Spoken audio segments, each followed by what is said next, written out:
अवसर दिया कि इस तरह से जूम मीटिंग के माध्यम से परमेश्वर के वचन को सीख सकूं और परमेश्वर के वचन में से बांट सकूं। इसके लिए मैं दतिया ब्रदरन असेंबली और उसके सभी जिम्मेदार लोग, खासकर भाई राजेंद्र सिंह जी के लिए मैं आभारी हूँ और आपका धन्यवाद देता हूँ। महान परमेश्वर का धन्यवाद देता हूँ कि प्रभु ने आज का दिन हम सबों को दिया। जैसा कि हमने अभी गीत में भी सुना कि आज का दिन यहोवा ने बनाया है, हम उसमें आनंदित हो। हम अक्सर गीतों को बहुत अच्छी तरह गाते हैं और आप लोग आधे घंटे तक के गीतों को गाते हैं, एक दूसरे को प्रोत्साहित करते हैं। और इतने सुंदर गीत, संभाल प्रभु जी जीवन के हर पल में, अभी तक हमको संभाला तूने, आगे भी अगुवाई कर। हम गीतों को गाते हैं, गीतों के अर्थों को भी समझ करके हम गाते हैं। और कितने सुंदर, कितने मधुर गीत परमेश्वर ने मेरे और आपके गाने के लिए और परमेश्वर के वचन की गहराइयों का अनुभव करने के लिए हमें दिए हैं। ये वाकई में बहुत ही बड़ा आशीष मेरे और आपके जीवन में है। इतने सुंदर और मधुर गीत परमेश्वर ने हमें उसके आनंद के अनुभव के लिए दिए हैं। आज का दिन यहोवा ने बनाया है। हर दिन जो परमेश्वर ने मुझे और आपको दिया है वो उसके हाथों की सृष्टि है। और ये सृष्टि का हर एक कतरा, मैं और आप, हम सब परमेश्वर के हाथों की सृष्टि है। और परमेश्वर ने, हम जैसा कि उत्पत्ति की किताब में पढ़ते हैं, परमेश्वर ने मनुष्य को अपने स्वरूप में बनाया। अपने स्वरूप में बनाया। परमेश्वर चाहता था कि मनुष्य उसके स्वरूप में रहे। तो मनुष्य ने अदन की वाटिका में परमेश्वर की आज्ञा का उल्लंघन करते हुए पाप को ला लिया। जो पाप से अज्ञात था वो हमारे लिए पाप क्यों ठहराया गया? क्योंकि हमें, जो परमेश्वर ने अपने स्वरूप में बनाया था, हम उस महिमा के योग्य थे। परमेश्वर की महिमा के स्वरूप में हमारी सृष्टि हुई थी। मनुष्य का पतन हो गया, वो उस महिमा से दूर चला गया। मैं और आप इस बात को भली भांति जानते हैं और इसका अनुभव मेरे और आपके जीवन में जिस दिन हुआ और हमें यह सुसमाचार के माध्यम से पता चला कि हमारे प्रभु यीशु मसीह को उद्धारकर्ता करके स्वीकार करने में हम वापस से परमेश्वर की उस महिमा के भागीदार बन सकते हैं, तो हमने बड़े ही आनंद के साथ में, बहुत आनंद के साथ में अपने सारे पापों को उसके सन्मुख मान लिया। उस दिन तक के, उस क्षण तक के किए हुए मेरे और आपके पाप उसने काल्वरी क्रूस पर कीलों से जड़कर सर्वदा के लिए दूर कर दिया। सर्वदा के लिए उनका कोई लेखा ही नहीं है। चाहे वो पाप कितने घिनौने क्यों ना हो, याशाया भविष्यद्वक्ता की किताब में है, चाहे वो लाल रंग के, अर्गवानी रंग के क्यों ना हो, तो भी उसने हमसे दूर कर दिया। मैं और आप कितने आभारी हैं हमारे परमेश्वर के, हमारे उद्धारकर्ता के, कि उसने हमें ऐसा पवित्र जीवन जिया।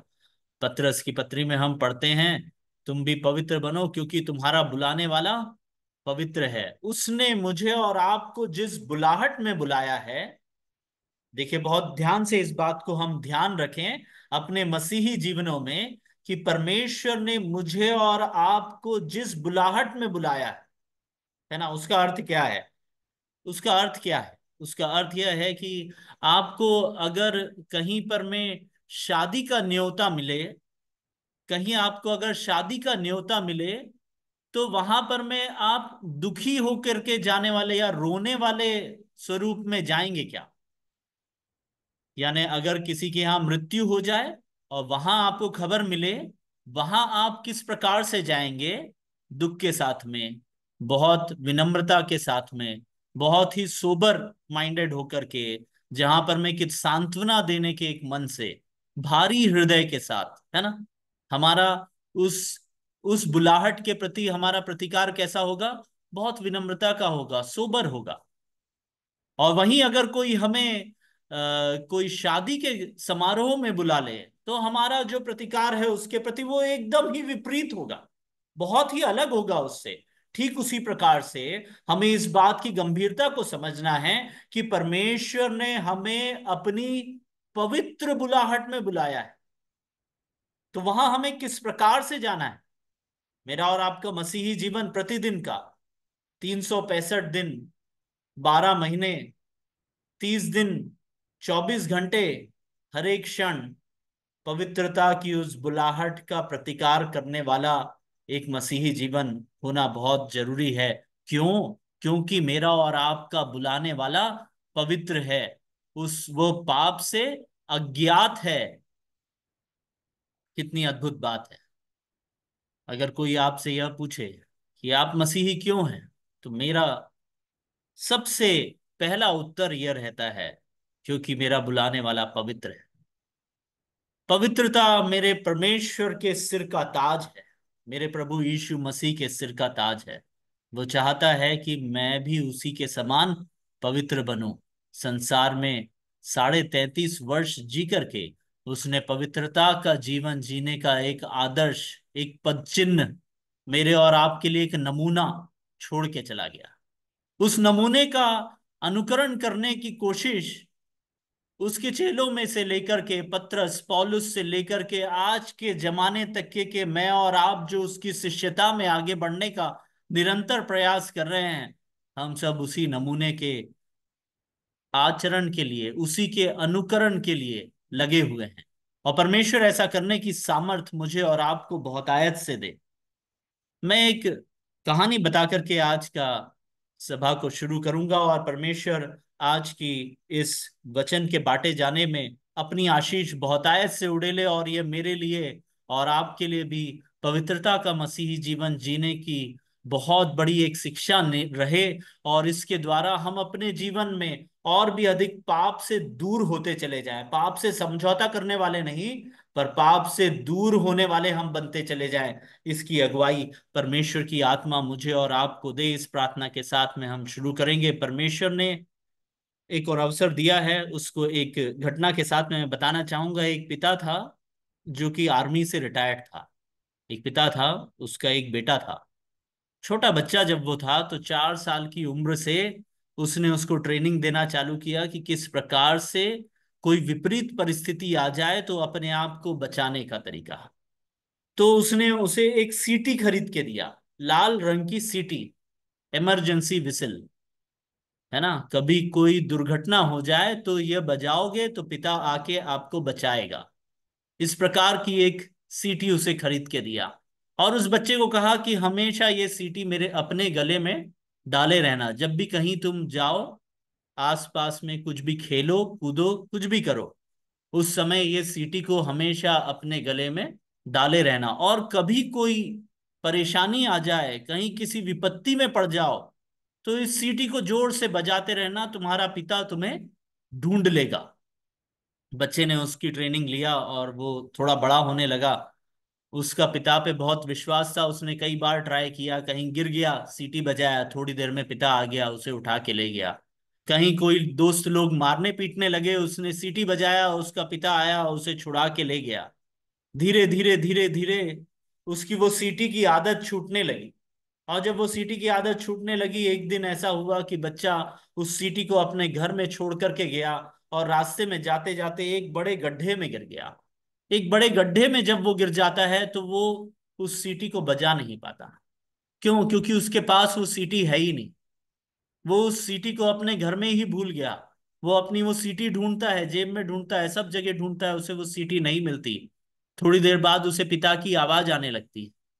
पिता आवाज देते हुए वहां से घूम रहा है, ढूंढ रहा है कि बच्चा कहाँ है। पर वो बच्चा चिल्ला रहा है, पर पिता तक उसकी आवाज नहीं पहुंच रही है। पिता मदद करने के लिए तैयार है, पिता उसे छुड़ाने के लिए उसे ढूंढ रहा है। पिता ने अपना पूरा मन से, समर्पण से उस बच्चे को वो ढूंढने का प्रयास कर रहा है, पर उस बच्चे को एक सीटी जो दी गई थी, जो उसे बजाने की जो आदत उसने डालनी थी, वो आदत से उसने अपने आप को छुड़ा दिया। उस कारण से आज उस गड्ढे के पास में पिता होने के बावजूद भी वो पिता उस बच्चे की मदद नहीं कर पा रहा है। ये कहानी जरूर है, पर इस कहानी से मुझे और आपको भी शिक्षा लेनी चाहिए। हम याशाया भविष्यवक्ता की किताब, उसका अध्याय 59 और उसका 1 और 2 वचन पढ़ के आज का अध्ययन आरंभ करेंगे। याशाया भविष्यवक्ता की किताब, अध्याय 59 और उसका 1 और 2 वचन। यहाँ पे इस तरह से लिखा है। सुनो, यहोवा का हाथ ऐसा छोटा नहीं हो गया कि उद्धार ना कर सके, ना वह ऐसा बहरा हो गया है कि सुन ना सके। परंतु तुम्हारे अधर्म के कामों ने तुमको तुम्हारे परमेश्वर से अलग कर दिया है, और तुम्हारे पापों के कारण उसका मुंह तुमसे ऐसा छिपा है कि वह नहीं सुनता। बहुत बहुत धन्यवाद भाई।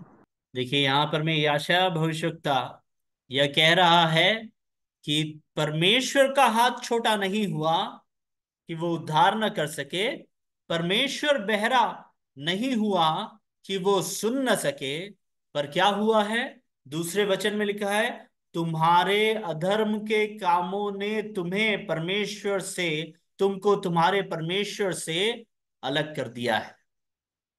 देखिए मेरे प्रियो, आज के अध्ययन का मुख्य बात ही यह है, जब हम अधर्म के कामों के साथ समझौता कर लेते हैं तो हम परमेश्वर से अलग हो जाते हैं।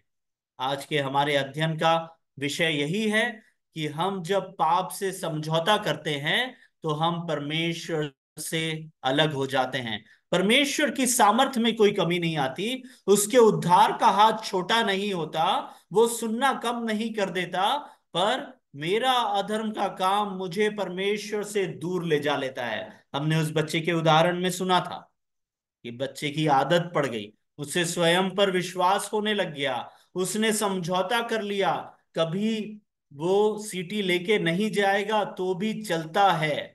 इस प्रकार से उसने धीरे धीरे जब अपनी आदत डाल लिया, तो एक दिन ऐसा आया कि वो सीटी नहीं होने के कारण, पिता बहुत करीब था, पिता बहुत सामर्थी था, वो उसे छुड़ा सकता था, वो उसे बचा सकता था, पर उस पिता तक उसकी आवाज क्यों नहीं पहुंच रही?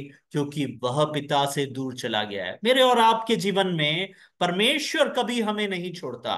मेरा और आपका उद्धारकर्ता पवित्र है, वो वायदे को पूरा करने वाला परमेश्वर है, वो मेरा और आपका उद्धार जरूर करेगा, वो मुझे और आपको कभी नहीं छोड़ता। पर हम अपने परमेश्वर से दूर चले जाते हैं, क्यों? हमारे अधर्म के कामों के कारण। दूसरे वचन को हम दोबारा पढ़ेंगे, परंतु तुम्हारे अधर्म के कामों ने तुमको परमेश्वर से अलग कर दिया है, और तुम्हारे पापों के कारण उसका मुंह तुमसे ऐसा छिपा है कि वह नहीं सुनता। उसका मुंह तुमसे ऐसा छिपा है कि वह नहीं सुनता। परमेश्वर का मुख, परमेश्वर की सामर्थ, उसके उद्धार का हाथ मेरे और आपके जीवन में तभी कमजोर होता है जब हम धीरे धीरे धीरे करके अधर्म के कामों से में फंसते जाते हैं और पाप के साथ समझौता करते हुए, जैसा कि भविष्यवक्ता ने यहां पर में कहा है, तुम्हारे पापों के कारण। मेरे और आपके पाप मेरे और आपके जीवन में इतने बड़े दंड का कारण बन जाते हैं कि हम ऐसा महसूस करने लगते हैं कि परमेश्वर की सामर्थ मेरे और आपके जीवन में समाप्त हो गई है। मेरे प्रियो, हम अगर पाप से समझौता करते हैं तो हम अधर्म के कामों में पड़ने लगते हैं। अगर हम पाप से समझौता करने लगते हैं तो धीरे धीरे हमारे जीवनों में पाप घर करने लगता है, और धीरे धीरे हम अपने परमेश्वर से दूर हो जाते हैं। तो आज का विषय है कि पाप हमें परमेश्वर से दूर कर देता है।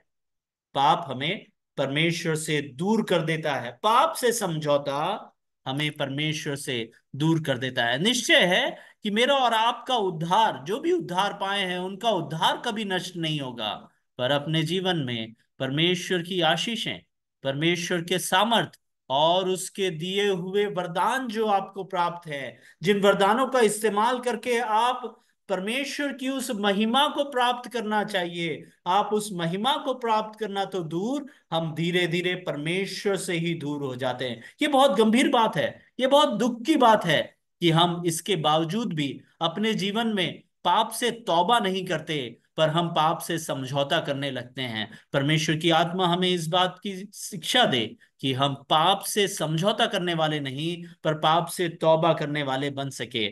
आज के अध्ययन के लिए हम उदाहरणों से जैसा सीख रहे थे, हमने पहले भाग में आकान के पाप के विषय में पढ़ा था कि किस प्रकार से आकान ने पाप किया और उसके पाप के कारण सारे इसराइलियों पर दंड आया। आकान के पाप के कारण सारे इसराइलियों को दंड उठाना पड़ा। और उस अध्ययन के द्वारा हमने इस बात को सीखा था कि हम अपने पापों को छुपा लिए हैं, ऐसा ना समझ ले।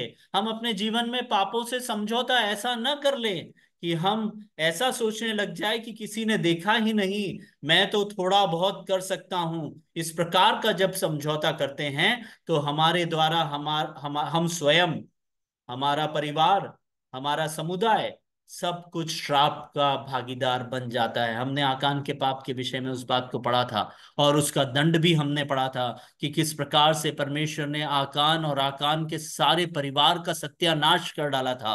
पाप हमारे और हमारे परिवार की सारी आशीषों का नाश कर सकता है। आज अनुग्रह के समय में भी हम अपने जीवनों में जो आशीष प्राप्त कर सकते हैं, उससे वंचित सिर्फ पाप के कारण हो जाते हैं। और पिछले सप्ताह हमने अध्ययन में परमेश्वर की आत्मा की अगुवाई में दाऊद के जीवन से सीखा था कि किस प्रकार से दाऊद परमेश्वर का अभिषिक्त, उसका चुना हुआ और परमेश्वर से सारी आशीषों को प्राप्त किया हुआ मनुष्य, जो आज्ञा परमेश्वर ने उसे दी थी, जो कार्य करने के लिए परमेश्वर ने उसे राजा बनाया था, उस कार्य को छोड़ करके दूसरा कार्य करने लगता है और अभिलाषा में फंस करके पाप कर बैठता है। हमें परमेश्वर ने जो कार्य दिया है, जिस कार्य के लिए परमेश्वर ने हमें इस संसार में रखा है, उसे छोड़ करके अगर हम दूसरे कार्यों में लिप्त हो जाएंगे तो जरूर दाऊद के समान हम भी पाप से समझौता कर लेंगे। और जब समझौता पाप से दाऊद कर लेता है तो दाऊद फिर उस पाप को छुपाने का प्रयास करता है, वो कई और पाप कर बैठता है, और यहां तक वो समझौता कर लेता है कि वो उस बात से अनजान हो जाता है कि उसने पाप किया है। जब नाथान नबी उसके पास आकर के उसे उसके पाप का स्मरण दिलाता है, एक उदाहरण मेमने का देकर के, तब दाऊद को यह ज्ञात नहीं होता कि वह उदाहरण उसी के पाप के विषय में है। देखिए, हमने उससे यह शिक्षा प्राप्त की थी कि हमें और आप अपने जीवनों में पाप से इतना इतना अधिक पाप से कॉम्प्रोमाइज या समझौता कर चुके हैं कि हमें यह ध्यान ही नहीं आता कि हम आज भी पाप कर रहे हैं। और इन सब से बचने के लिए हमने यह भी अध्ययन किया था कि हमारे पास में एक मध्यस्थ है, प्रभु यीशु मसीह। उसके सामने अपने पापों को हम अंगीकार करें, हम अपने पापों से तौबा करें और मन फिरा ले। हमने यह भी सीखा था कि सिर्फ कन्फेशन बॉक्स नहीं है यह, कि हम परमेश्वर के सम्मुख गए और रोज अपने पापों को मान लिया, रोज कहा हाँ प्रभु मैं पापी हूं, मैंने आज भी किया। पर यह कि हम उसमें फिर न जाए, उस पाप में हम दोबारा न पड़ जाए, इन बातों को करने का अध्ययन हमें पिछले 2 सप्ताह में परमेश्वर की आत्मा की अगुवाई में मिला। आज भी एक उदाहरण के साथ में हम अध्ययन करेंगे जो कि न्यायियों की किताब में है, और आपको और मुझे बहुत अच्छे से इसके विषय में भी मालूम है, वो है शिमशोन।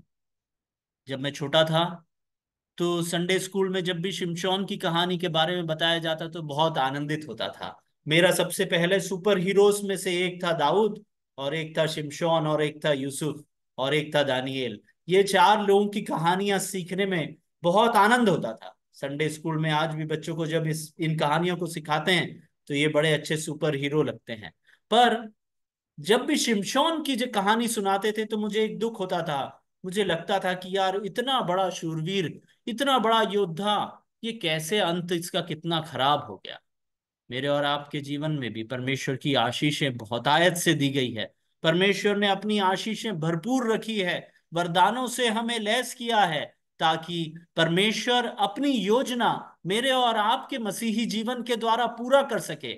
मेरी और आपकी योजना नहीं, पर परमेश्वर की इच्छा, परमेश्वर की योजना पूरा कर सके। और उसकी योजना पवित्र योजना है, उसमें पाप के लिए कोई जगह नहीं। इसीलिए हम शिमशोन के अध्ययन के द्वारा भी इस बात को सीखने पाए कि पाप हमें परमेश्वर से दूर कर देता है, अधर्म का काम हमें परमेश्वर से दूर कर देता है। परमेश्वर का मुख, उसका तेज, उसका प्रकाश, उसकी सामर्थ हमारी जीवन से चली जाती है जब हम पाप करते हैं। तो आइए हम न्यायियों की किताब में जाएं, और न्यायियों की किताब के 13वें अध्याय में शिमशोन के विषय में सबसे पहली बार जिक्र आया है। वो है 13वें अध्याय और उसका 5वां वचन। 13वां अध्याय, न्यायियों की किताब, 13वां अध्याय, 5वां वचन। यहाँ पे इस तरह से लिखा है, क्योंकि तू गर्भवती होगी और तेरे एक बेटा उत्पन्न होगा, और उसके सिर पर छुरा ना फिरे, क्योंकि वह जन्म ही से परमेश्वर का नाजिर रहेगा, और इजरायलियों को पलिश्तियों के हाथ से छुड़ाने में वही हाथ लगाएगा। देखिए यहाँ पर में शब्द आया है नाजीर। अगर हम नाजीर का अध्ययन करें तो वो अपने आप में बहुत बड़ा अध्ययन है।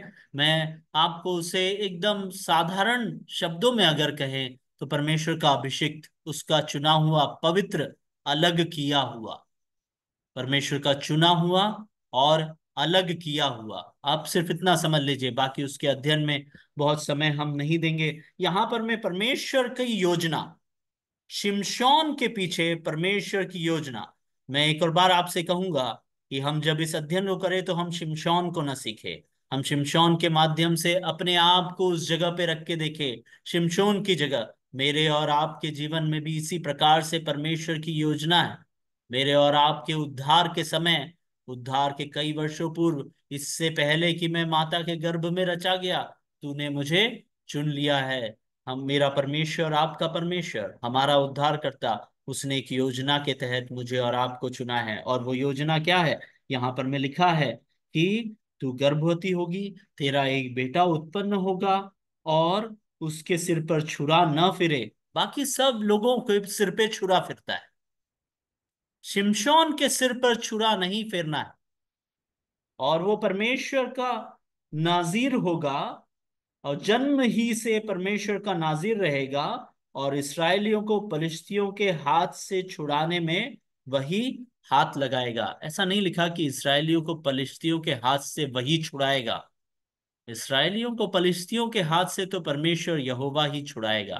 पर उसमें हाथ लगाने का जो अभिषिक्त है, परमेश्वर का चुना हुआ, उस कार्य के लिए अलग किया हुआ कौन था? शिमशोन था। मैं और आप आज के इस संसार में परमेश्वर के चुने हुए लोगों को प्रभु यीशु मसीह की कलीसिया में मिला देने वाले वे शिमशोन हैं, जो हम शैतान के हाथ से परमेश्वर के चुने हुओं को छुड़ा करके परमेश्वर के कलीसिया का भागीदार बना देने में हाथ लगाने वाले लोग हैं। मैं और आप उसके लिए चुने गए हैं, अलग किए गए हैं। हम नाजीर हैं परमेश्वर के। उसने हमें अलग ठहराया है, अन्य लोगों के समान नहीं। उनके सिर पर, वहां पर में सिर पर छुरा नहीं फिरेगा। मेरा और आपका जीवन पवित्रता का मसीही जीवन, पाप रहित मसीही जीवन, पाप से समझौता नहीं करने वाला मसीही जीवन होना चाहिए। क्योंकि मैं और आप परमेश्वर के एक बहुत बड़े उद्देश्य के एक छोटे हाथ लगाने वाले लोग हैं। कितने सौभाग्यशाली लोग हैं, परमेश्वर की योजना के भागीदार हैं मैं और आप। ये कितनी आनंद की बात होनी चाहिए हमें। कितना आनंद और गर्व इस बात से होना चाहिए कि परमेश्वर ने मुझे चुना है अपने कार्य को पूरा करने के लिए। ये मेरे विषय में लिखा गया है कि वह परमेश्वर के चुने हुओं को परमेश्वर की कलीसिया में जोड़ने में हाथ लगाएगा। हमें नाजीर के समान जीवन जीना है। जो आज्ञा परमेश्वर ने हमें दी है, उस आज्ञा का पालन करते हुए हमें जीवन जीना है। ये परमेश्वर की आज्ञा है, ये परमेश्वर की योजना है। मेरे और आपके जीवन से, शिमशोन के जीवन से भी यही परमेश्वर की योजना थी। उसी बात को अगर हम आगे देखें तो जब परमेश्वर की योजना का पता माता पिता को चलता है, उन्हें बहुत सी आज्ञाएं दी गई कि तुम मदिरा ना पीना। उन्होंने मदिरा नहीं पिया, उन्होंने अपने आप को अलग रखा। और भी बहुत सी बातें हैं जो वहां पर में उन्हें करने को कही गई थी। उसके सिर पर छुरा नहीं चलाना, उन्होंने उस आज्ञा का पालन किया। उसी 13वें अध्याय के 24वें वचन को अगर हम पढ़ें, न्यायों की किताब अध्याय 13 और उसका 24वां वचन। और उस स्त्री के एक बेटा उत्पन्न हुआ और उसने उसका नाम सिमसोन रखा। और वह बालक बढ़ता गया और यहोवा उसको आशीष देता रहा। देखिए यहाँ पर हमने पहला अध्ययन में पहला भाग क्या सीखा? कि हम परमेश्वर के चुने हुए हैं, परमेश्वर की योजना के भागीदार हैं, और परमेश्वर ने हमें अन्य लोगों से, इस संसार से अलग रखा है। हम संसार के सदृश्य बनने के लिए नहीं चुने गए, पर संसार से अलग रखे जाने के लिए चुने गए हैं। संसार के चाल चलन में चलने के लिए नहीं चुने गए, पर पवित्र चाल चलन में चलने के लिए चुने गए हैं, ताकि हम परमेश्वर की उस महान योजना में अपना हाथ लगा सके। उसके लिए चुने गए हैं। और उसके बाद 24वें वचन में जो अभी हमने पढ़ा, 13 का 24, उसमें क्या लिखा था कि उस और वह बालक बढ़ता गया और यहोवा उसको आशीष देता रहा। मैं और आप जब जिस कार्य के लिए हमें परमेश्वर ने बुलाया है अपनी बुलाहट में, पवित्र मसीही जीवन जीने के लिए, पाप से समझौता न करते हुए, मसीह को अपना नमूना बनाते हुए, जब हम हमारा पवित्र मसीही जीवन जीने लगते हैं, तब परमेश्वर हमें आशीष देता जाता है। जैसा यहाँ पर में लिखा है, वह बालक बढ़ता गया। शिमशोन, मैं और आप परमेश्वर के चुने होकर के परमेश्वर में बढ़ते गए, परमेश्वर की सामर्थ्य में बढ़ते गए, परमेश्वर से बल पाने लग गए, और परमेश्वर हमें आशीष देता रहा। मेरे और आपके जीवन में भी इसी प्रकार से है। जब तक कि हम परमेश्वर की उस योजना के मुताबिक, उस योजना के ठीक अनुसार, उस योजना का पालन करते हुए आगे बढ़ते रहेंगे, तो निरंतर हम उसमें बढ़ते जाएंगे और उससे आशीष पाते जाएंगे।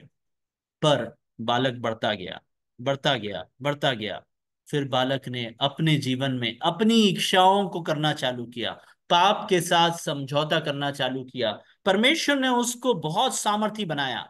14वां अध्याय, 15वां अध्याय उसके सामर्थ की कहानियों के विषय में बताता है, उस उन सामर्थ भरे घटनाओं के विषय में बताता है, जहां परमेश्वर से सामर्थ पा करके शिमशोन ने वो सारे कार्य किए जो कोई भी नहीं कर सकता था, और वो परमेश्वर से सामर्थ पा करके उन कार्यों को कर पाया। मैं और आप भी अपने मसीही जीवन में सिर्फ और सिर्फ सामर्थ परमेश्वर से प्राप्त करते हैं, जब तक हम पाप से समझौता नहीं करते, हम पाप के साथ मिल नहीं जाते और निरंतर मसीह के अनुसार बनने का प्रयास करते हैं। तब तक हम बढ़ते जाते हैं और भी अधिक बलवंत होते जाते हैं, सामर्थ के काम परमेश्वर के सामर्थ के द्वारा कर पाते हैं। क्यों? क्योंकि हमारा चलाने वाला उस योजना को मेरे और आपके माध्यम से पूरा करता है। कलीसिया आशीष प्राप्त करती है। आप जिस भी कलीसिया में, अगर आप पवित्रता का मसीह जीवन जी रहे हैं, आप पाप से समझौता नहीं कर रहे हैं, तो आपकी कलीसिया, आपका परिवार, आप उससे आशीष प्राप्त करेंगे। आप परमेश्वर की महिमा में बढ़ने लगेंगे। आपका परिवार परमेश्वर की महिमा में सामर्थ प्राप्त करता जाएगा। आपकी कलीसिया परमेश्वर से सामर्थ प्राप्त करती हुई और भी आगे बढ़ती जाएगी। परमेश्वर का कार्य में आपका हाथ काम आने लगेगा, परमेश्वर उसका उपयोग करने लगेगा। पर शिमशोन ने यह सब कुछ करने के बावजूद भी पाप से समझौता करना चालू किया। हम 16वां अध्याय उसका पहला वचन और 16वां अध्याय उसका चौथा वचन पढ़ेंगे। 16वां अध्याय पहला वचन और चौथा वचन। न्यायियों की पुस्तक ना। जी भैया। तब सिमसोन गाजा को गया और वहां एक वेश्या को देखकर उसके पास गया। चौथी चौथा आयत वचन में भी लिखा पढ़िए। है, इसके बाद वह सोरेक नामक घाटी में रहने वाली दलीला नामक एक स्त्री से प्रीति करने लगा। देखिए, यहाँ पर मैं शिमशोन परमेश्वर की योजना से विपरीत होकर के अपनी इच्छा के अनुरूप कार्य करने लगा। पहले 16वां अध्याय पहले वचन में लिखा है, वेश्या को देखकर उसके पास गया।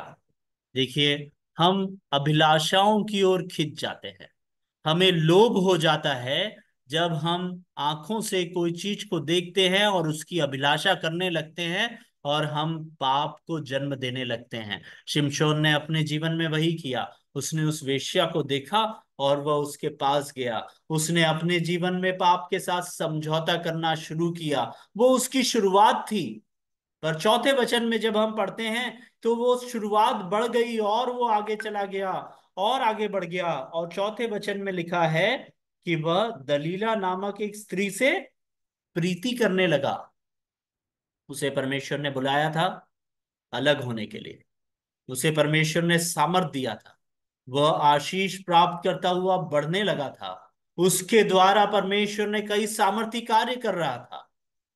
प्रियो, मेरे और आपके जीवन में भी प्रभु यीशु मसीह के विश्वास में आने के बाद हम बहुत आशीष प्राप्त करते हुए उसके विश्वास में, उसके वचन की अगुवाई में और उस पवित्रता में बहुत आगे बढ़ते जाते हैं। परमेश्वर मुझे और आपको बहुत आयत से सामर्थ देने लगता है, पर हम फिर पापों को करने लगते हैं। मेरे और आपके जीवन में अभिलाषाएं आ जाती है, और जब हम उस प्रकार से पाप से समझौता करने लगते हैं, शिमशोन ने पहले समझौता किया पाप से, उसके बाद वो पाप में इतना लिप्त हो गया कि वो उस स्त्री से, जिस स्त्री के बारे में दोबारा बताया गया है चौथे वचन में, दूसरी स्त्री, उससे वो प्रीति करने लगा। हम पाप से प्रीति करने लगते हैं।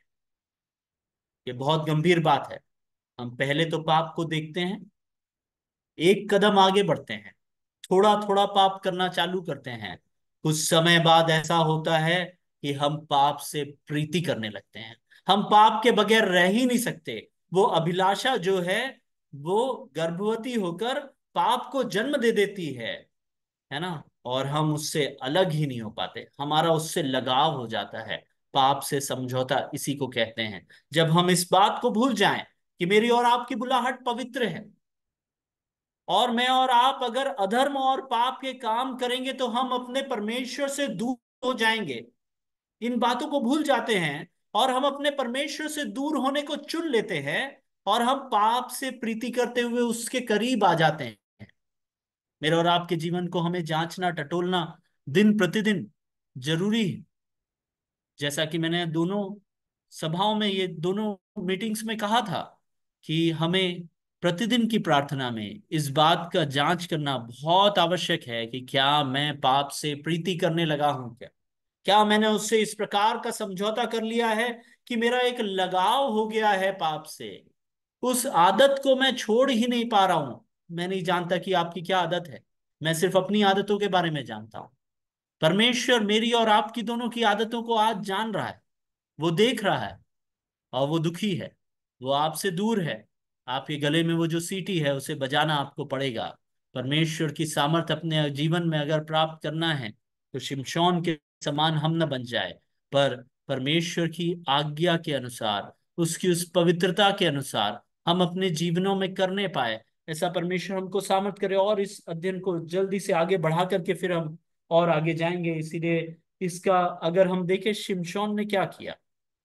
शिमशोन उस स्त्री से प्रीति रखने लगा। परमेश्वर ने उसे बुला करके अलग किया था, वह पाप करने लगा और पाप से प्रीति करने लगा। और उसने पाप के साथ ऐसा समझौता किया कि उसने परमेश्वर की सामर्थ जो उसे दी गई थी, उसको उस स्त्री की प्रीति के सामने तुच्छ जाना। और उसने उस स्त्री को बता दिया कि उसके अगर बाल काट दिए जाएं तो फिर वो अपनी सारी शक्ति को खो बैठेगा। आप सब इन विषयों को जानते हैं, इसीलिए उन वचनों में नहीं जाएंगे। 21वें वचन में वो उस बात का खुलासा कर देता है। मेरे और आपके जीवन में हम पाप से इतना समझौता कर लेते हैं, पाप से इतना लगाव हो जाता है कि हम परमेश्वर की आज्ञा को छोड़ देते हैं। हम परमेश्वर का तिरस्कार कर बैठते हैं, परमेश्वर की सामर्थ को छोटा करते हैं, उसके उद्धार के हाथ को छोटा हम कर देते हैं। और पाप से प्रीति करके, अधर्म करके, पाप करके, मैं ये बार बार इसीलिए दोहरा रहा हूं कि इसी बात की गंभीरता है। यही बात सबसे जरूरी है कि हम अपने जीवनों में पाप से प्रीति करने वाले बिल्कुल न बन जाए। शिमशोन के जीवन में उसने पाप से प्रीति किया, और उसने परमेश्वर की दी हुई सामर्थ, उस पवित्रता को, जिसके कारण वो नजीर था, उसे खो दिया। और उस स्त्री ने उसके साथ छल किया, और उसके उस बालों को काट करके फिर क्या हुआ, शिमशोन के साथ क्या हुआ। 16वां अध्याय, न्यायों की किताब 16वां अध्याय, उसके 21 और 25वें वचन में लिखा है कि उसे फिलिस्तियों ने पकड़ लिया, उसकी दोनों आंखें फोड़ दी, उसकी दृष्टि चली गई। हमने 16वां अध्याय उसके पहले वचन में क्या पढ़ा था।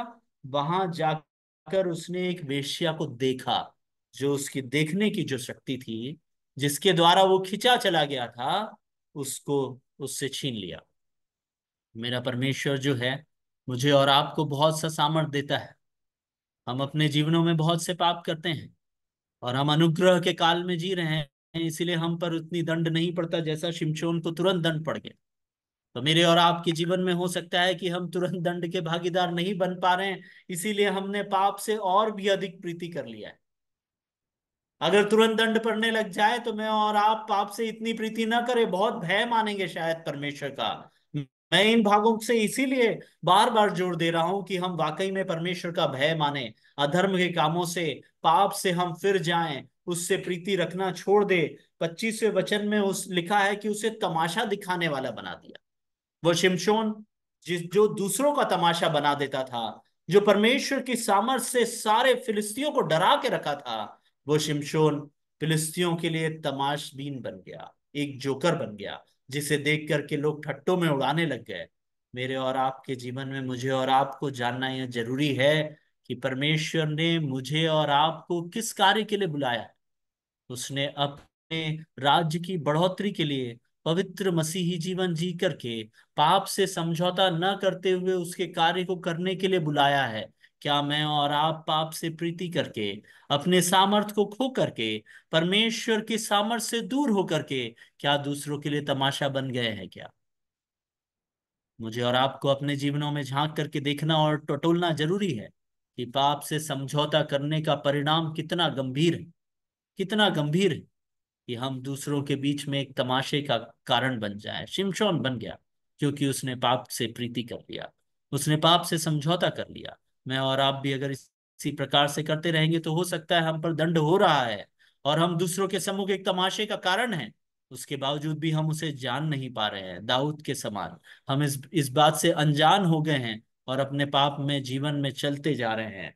और उसके बाद फिर क्या होता है? 28 से लेकर के 30 तक के वचन शिमशोन की आखिरी काम है। जो आखिरी काम शिमशोन ने किया वो 28 से लेकर के 30 तक के वचनों में हम पढ़ते हैं।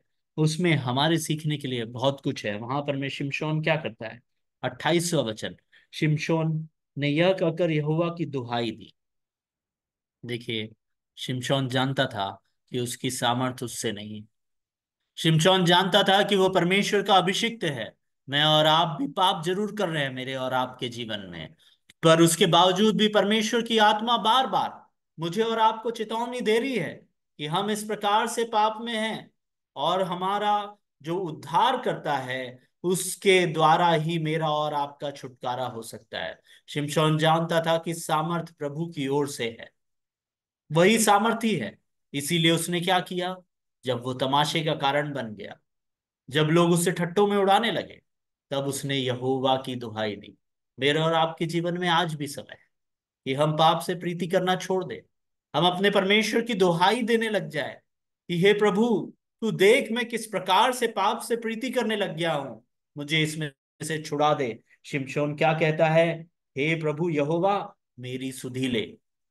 अंग्रेजी में लिखा है रिमेंबर मी, मेरा ध्यान कर। परमेश्वर कभी हमें नहीं छोड़ता। परमेश्वर ने शिमशोन को नहीं छोड़ा, उसी प्रकार से परमेश्वर मुझे और आपको भी कभी भी नहीं छोड़ता। हमें उससे विनती करना पड़ेगा, हे यहोवा मेरा ध्यान कर, मेरी सुधि ले, मुझे माफ कर, मुझसे पाप हुआ है और मैं इस पाप से प्रीति कर बैठा हूं, मुझे इस पाप के बंधन से छुड़ा ले।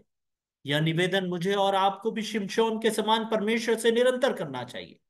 जब भी हमें पाप का ज्ञान हो, जो मेरे और आपके जीवन में पाप का समझौता हो चुका है, उस पाप का जब भी बोध हो, तो हमें परमेश्वर के सम्मुख जाना चाहिए और उससे विनती करना चाहिए कि हे यहोवा मेरी सुधि ले, हे परमेश्वर अब की बार मुझे बल दे। देखिए, शिमशोन यहाँ पर मैं सामर्थ मांग रहा है ताकि वो बदला ले सके। मैं और आप बदला लेने के लिए नहीं चुने गए। मैं और आप परमेश्वर के अनुग्रह को दिखाने के लिए और परमेश्वर के अनुग्रह के भागीदार होने के लिए चुने गए हैं। मैं और आप अगर परमेश्वर की सामर्थ अपने जीवन में अनुभव नहीं कर पा रहे हैं, तो हमें परमेश्वर से विनती करना चाहिए कि प्रभु मेरी सुधि ले और मेरे बल मुझे लौटा दे। जो सामर्थ तेरी है वो मुझ में कार्य करने पाए, मुझे पाप से समझौता न करने पाऊं और पवित्रता का मसीही जीवन जीऊं, ऐसी सामर्थ तू मुझे दे। यह विनती हमें परमेश्वर से करना चाहिए। और तीसरे वचन में वो कहता है, फलिश्तियों के संग मेरा प्राण भी जाए। देखिए कितनी दर्दनाक जगह पे शिमशोन के पाप ने शिमशोन को पहुंचा दिया है। मैं और आप भी अपने जीवनों में जो इस प्रकार के पाप करते जा रहे हैं, निरंतर करते जा रहे हैं, रोज करते जा रहे हैं, और हम उस पाप से प्रीति कर बैठे हैं, लगाव कर बैठे हैं, वो रिश्वतखोरी मेरी जा ही नहीं रही है, वो मेरा जो व्यसन है, जो शराब मैं पीता हूं, जो सिगरेट मैं पीता हूं, या दुष्कर्म मैं करता हूं, झूठ जो मैं बोलता हूं, छल जो मैं करता हूं, दूसरों से बैर भाव ईर्ष्या जो मैं करता हूं, डाह मेरे में बहुत आ गया है, मैं लोगों की बुराई करता हूं, दूसरों से जलने लगा हूं, ये सारी चीजों से हम जो प्रीति कर बैठे हैं, ऐसे बहुत से और पाप हैं छोटे बड़े जो हमारे संज्ञान में भी नहीं आते और हम करते जाते हैं। ये हमें परमेश्वर की सामर्थ से दूर कर देते हैं और हम लोगों के बीच में ठट्टे का कारण बन जाते हैं। पर हम शिमशोन की इस दर्दनाक मृत्यु और इस दर्दनाक अंत के द्वारा इस बात को सीखे कि हम परमेश्वर का सामर्थ, परमेश्वर को ऊंचा उठाने के लिए प्राप्त किए हैं, इस प्रकार से परमेश्वर को नीचा बनाने के लिए नहीं किए हैं। तो हम अपने जीवनों में परमेश्वर की सामर्थ का सही उपयोग करने पाए। इफिसियों की पत्री उसका 5वां अध्याय, इफिसियों की पत्री 5वां अध्याय, हमें क्या करना चाहिए पाप से समझौता न करने के लिए, मसीही जीवन जीने के लिए हमें क्या करना चाहिए, उसके बारे में कुछ वचनों को पढ़ के हम 20 मिनट में समाप्त करेंगे। इफिसियों की पत्री उसका 5वां अध्याय, उसका 10वां और 15वां वचन पढ़िएगा। इफिसियों की पत्री 5वां अध्याय 10 और 15। और यह परखो कि प्रभु को क्या भाता है। 15वीं में आयत में लिखा है, इसीलिए ध्यान से देखो कि कैसी चाल चलते हो, निर्बुद्धियों के समान नहीं पर बुद्धिमानों के समान चलो। देखिए बहुत ही सुंदर वचन है, बहुत ही सुंदर वचन है, और बहुत सरल और बहुत स्पष्ट तरीके से यह बताया गया है कि हमें पाप से समझौता नहीं करना है। तो हमें क्या करना पड़ेगा? शिमशोन ने वह देखा जो उसे भाया, है ना।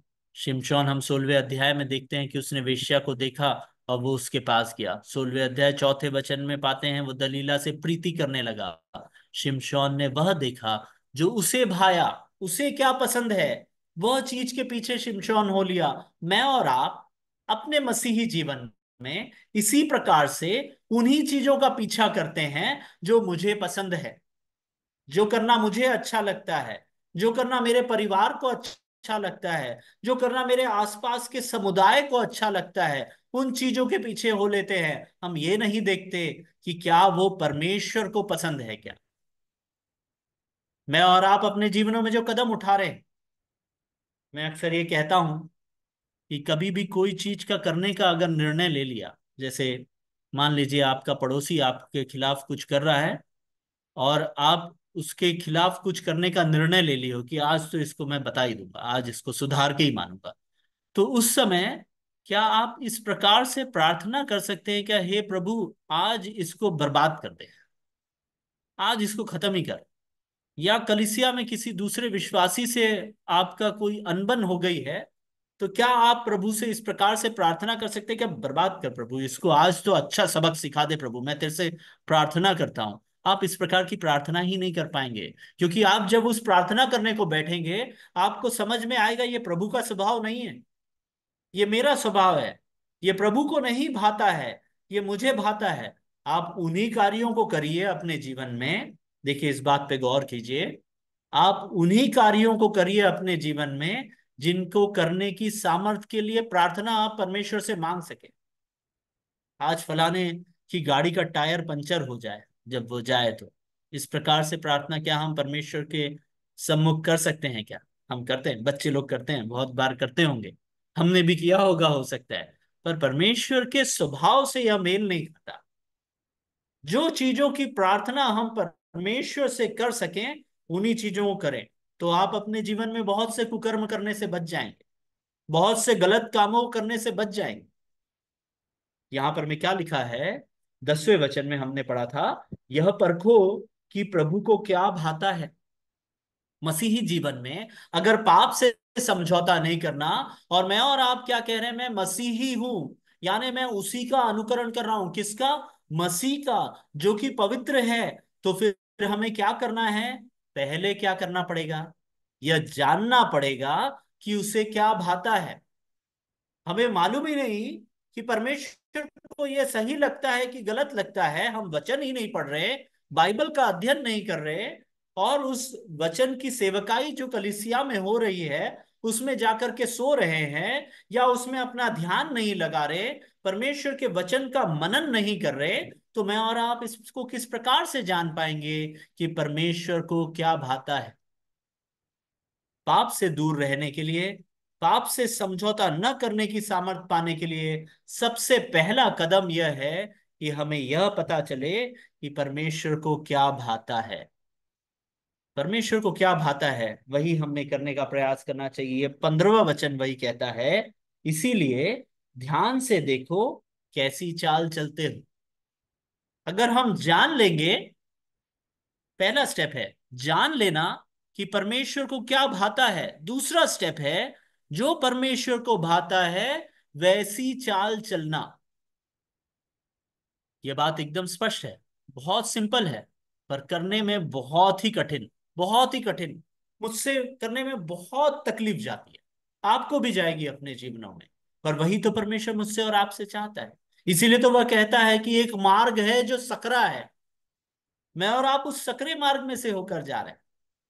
हम फिसल सकते हैं कभी भी, तो परमेश्वर की सामर्थ अगर हम चाहते हैं, जब भी हम फिसलें, तो जैसा शिमशोन ने प्रार्थना किया, हे प्रभु मेरी सुधि ले और मुझे एक बार बल दे, उस प्रकार से प्रार्थना करिए। परमेश्वर को क्या भाता है उसे प्राप्त करने का प्रयास करने का प्रार्थना करिए। परमेश्वर जरूर आपको सामर्थ देगा। हम कार पाने के लिए, घर बनाने के लिए, कलीसिया के भवन के लिए, बच्चों की पढ़ाई के लिए, अपने स्वास्थ्य के लिए, और न जाने क्या क्या सांसारिक चीजों के लिए, कितने भरोसे के साथ में, कितने विश्वास के साथ में परमेश्वर से मांगते हैं, और वो उस बातों को पूरा भी करता है अपने उचित समय पे।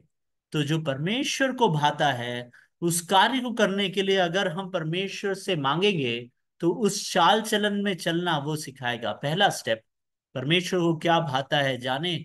दूसरा स्टेप, उसकी चाल चले। जो परमेश्वर को भाता है वैसा चाल चलन मेरा और आपका होना चाहिए। तो वो कैसा चाल चलन है, वो कैसा चाल चलन है? यही 5वां अध्याय, इफिसियों की पत्री 5वां अध्याय, उसका पहला वचन। इफिसियों की पत्री 5वां अध्याय, उसका पहला वचन। इसीलिए प्रियो प्रिय बालकों के समान परमेश्वर के अनुकरण करो, परमेश्वर का अनुकरण करो। देखिए यहां पर में क्या लिखा है, बालकों के समान, प्रिय बालकों के समान परमेश्वर का अनुकरण करो। बालकों के समान अनुकरण, ये क्या चीज है? आप सोचिए। आप सबके आप सबने बच्चों को देखा होगा, जब बच्चा एकदम छोटा होता है तो वो सारी चीजें करता है जो आप सिखाते हो। वो जो आपको करते हुए देखता है वो करता है, एकदम वैसा ही अनुकरण करता है। जो हम करेंगे उन चीजों का अनुकरण करता है। उसके पास ज्यादा सवाल नहीं होते। वो पूरा विश्वास रखता है अपने पिता पर, माता पर। पूरा विश्वास रखता है कि मेरा पिता जो मुझे सिखा रहा है वो सही है। उसके लिए पिता सबसे सही। पिता ने जो कुछ भी बोला वो सब कुछ सत्य लगता है। जो आप अपने बच्चे को, बेटे को, बेटी को बताएंगे, वो उसे पूरी रीति से ग्रहण करते हैं, पूरी रीति से, जब वो बहुत छोटे होते हैं, जब वो पाप से अज्ञात होते हैं। मैंने पहले उसमें उदाहरण दिया था कि बच्चा जितना छोटा होता है उतना पवित्रता का उसका जीवन होता है। बालक बहुत छोटा, जो हर चीज ग्रहण कर लेता हो, वो इतना विश्वास करता हो कि जब पिता उसको हवा में उछालता है तो उसे मालूम है कि मेरा पिता मुझे पकड़ ले। इतना विश्वास, वो हंसता है। आज हम बड़े झूले में अगर बैठे, इस उम्र में मैं बैठूं तो मैं सिर्फ चिल्लाता रहूंगा, मुझे डर लगेगा कि मैं नीचे गिर जाऊंगा। पर बच्चा जब पिता उसे उछालता है तो आनंद के साथ हंसता है, क्योंकि उसे आनंद आता है उस चीज में। बालकों के समान पूरे विश्वास के साथ, ना इधर मुड़े ना उधर मुड़े, ठीक परमेश्वर का अनुकरण करो। बालकों के समान परमेश्वर का अनुकरण करो, परमेश्वर के सदृश्य बनो, ऐसा भी कई अनुवादों में लिखा गया है। बालकों के समान, कुछ सवाल किए बगैर, पूरे भरोसे के साथ, क्या मैं और आप इस प्रकार का बदलाव मेरे और आपके जीवन में ला सकते हैं क्या? संदेह हमारे मन में जो है वो हमारे विश्वास को कमजोर करता है। विश्वास में संदेह की कोई जगह नहीं। जिस प्रकार से परमेश्वर में पाप से अज्ञात है, यानी पवित्रता में पाप का एक रत्ती, एक कण मात्र भी नहीं रह सकता, उसी प्रकार विश्वास में एक कण मात्र भी संदेह नहीं रह सकता। अगर वो एक कण संदेह भी है तो विश्वास जो है कमजोर हो जाता है। मुझे और आपको चाहिए कि हम परमेश्वर को क्या भाता है वो जाने। सबसे पहला कदम, परमेश्वर को क्या भाता है वो जाने, और फिर हमारे चाल चलन में उसे अपनाएं। किसे अपनाएं? तीसरा, किसे अपनाएं? परमेश्वर को अपनाएं। परमेश्वर को अपनाएं, है ना। उसके संबंध में हमारा लक्ष्य कौन है? प्रभु यीशु मसीह है ना। पहला यूहन्ना 2 अध्याय 16 वचन, पहला यूहन्ना 2 अध्याय 16 वचन।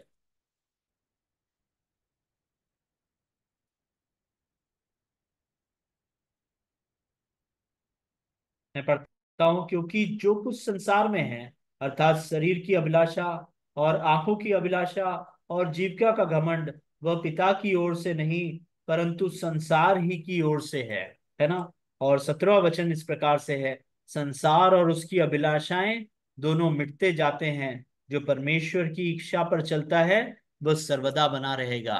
पाप से समझौता नहीं करने का स्टेप बाय स्टेप हमें अगर चाल चलन में उस चीज को लाना है, तो हमें इस बात को स्मरण करना पड़ेगा, जो इफिसियों की पत्री 5वें अध्याय पहले वचन में हमें पढ़ा, कि बालकों के समान परमेश्वर का अनुकरण करो। चाल चलन की बात चल रही है।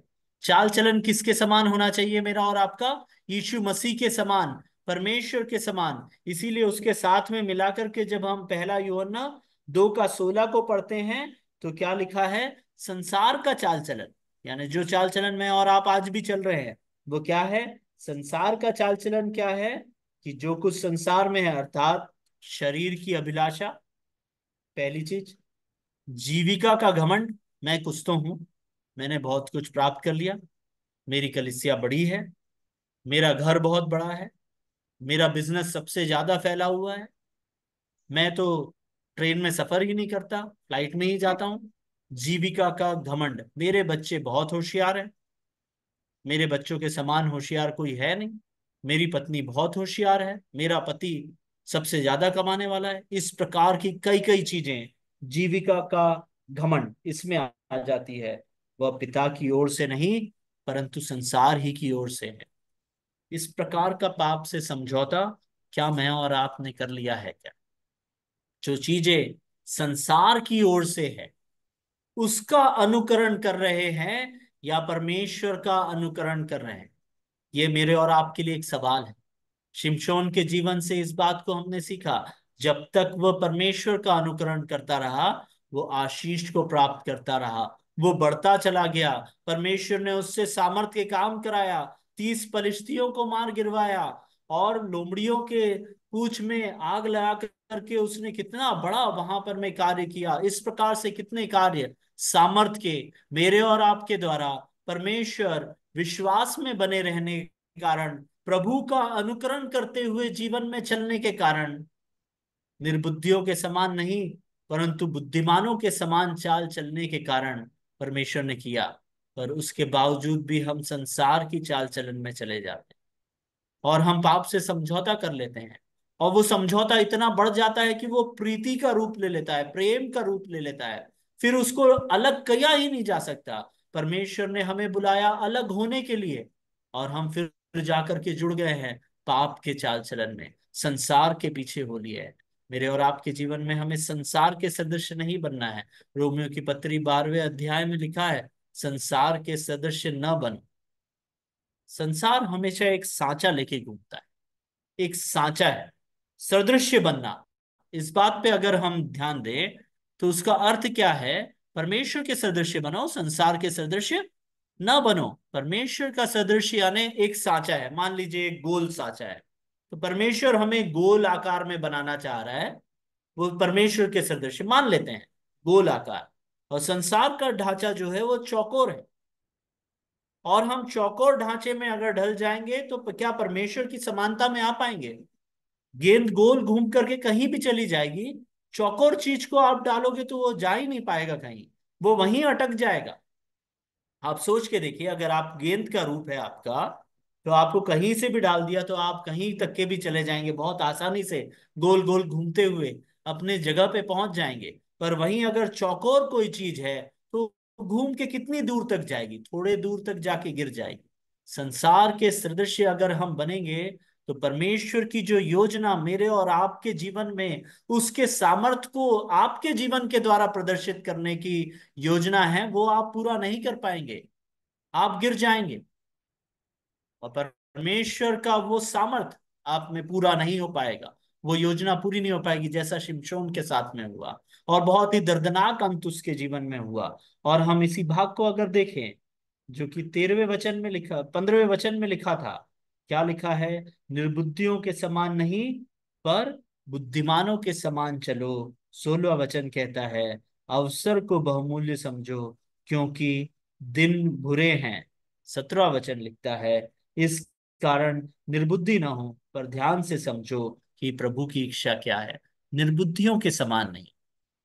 देखिए, मेरे और आपके जीवन में अगर पाप से समझौता करने से हम छुटकारा पाना चाहते हैं, पाप से हमारा लगाव इतना हो गया है कि हम उससे प्रीति कर बैठे हैं और उससे छूट नहीं पा रहे हैं, तो मेरे प्रियो, आज की शाम परमेश्वर इफिसियों की पत्री 5वें अध्याय उसका 1 से लेकर के 17 तक के वचनों को आप अपने घर में पढ़ लीजिएगा। हमारे पास उसे पूरा पढ़ने का समय नहीं है, पर 1 से लेकर 17 तक के वचनों में मुझे और आपको पौलुस निर्बुद्धि कह रहा है।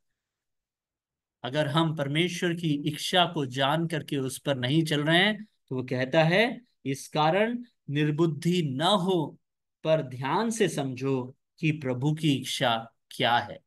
मेरे और आपके जीवन में प्रभु की इच्छा क्या है, उसको तो परमेश्वर ने कई बार मुझे और आपको प्रकट कर चुका है। और आप बहुत सालों से अगर परमेश्वर के विश्वास में आ गए हैं और उसके बाद भी आज आज भी परमेश्वर की उस इच्छा को जो आपके जीवन में है उसे नहीं समझ पा रहे हैं, तो मेरे प्रियो, हम बहुत ही निर्बुद्धि हो चले हैं। हम परमेश्वर की इच्छा को जानने का प्रयास नहीं कर रहे हैं।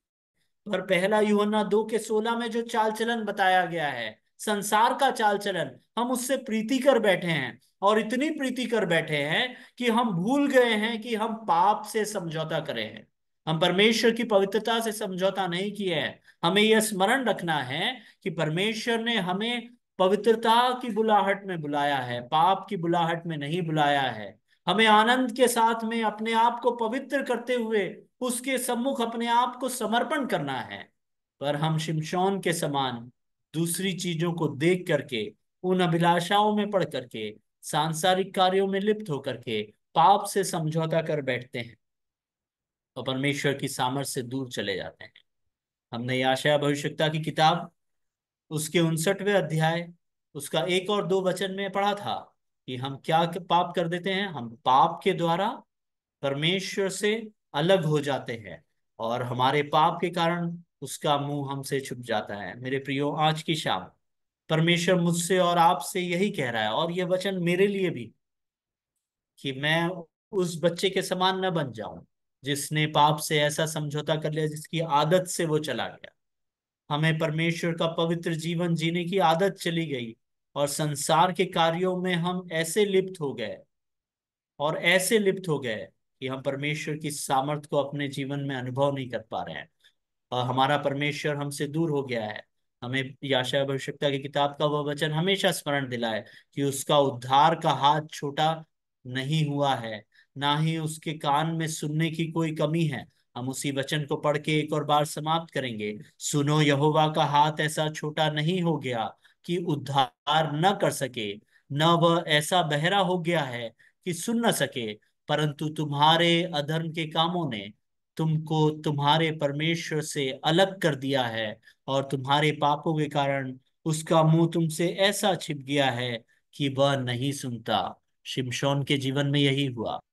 उसके अधर्म के कामों के कारण उसकी आंखों की दृष्टि चली गई, उसके जीवन में जो सामर्थ था वो चला गया।